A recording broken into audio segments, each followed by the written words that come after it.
തമിഴ്നാട്ടിൽ മാരൻ കുടുംബത്തിലെ സ്വത്ത് തർക്കം ആയുധമാക്കി ബി.ജെ.പി. കലാനിധി മാരൻ അഴിമതി നടത്തിയെന്ന് സഹോദരൻ ദയാനിധി മാരൻ തന്നെ വെളിപ്പെടുത്തിയെന്ന് ബി.ജെ.പി. നേതാവ് കെ അണ്ണാമലൈ ആരോപിച്ചു.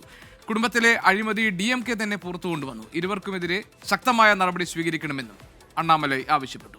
മുഹമ്മദ് റഹീസ് ചെന്നൈയിൽ നിന്നുണ്ട് വിവരങ്ങൾ നൽകാൻ. റഹീസ്, ഇതൊരു വലിയ രാഷ്ട്രീയ തർക്കമായി കൂടി മാറിയിരുന്നു ഈ കലാനിധി മാരൻ കുടുംബത്തിലെ സ്വത്ത് തർക്കം. അതിനിപ്പോൾ ബി.ജെ.പി.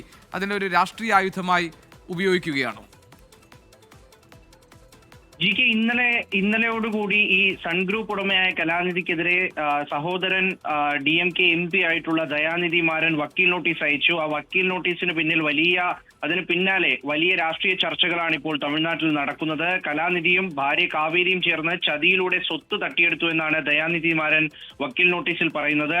അച്ഛൻ മുരസൊലിമാരന്റെ മരണത്തിന് തൊട്ടു പിന്നാലെ ഓഹരികൾ നിയമവിരുദ്ധമായി തട്ടിയെടുത്തു.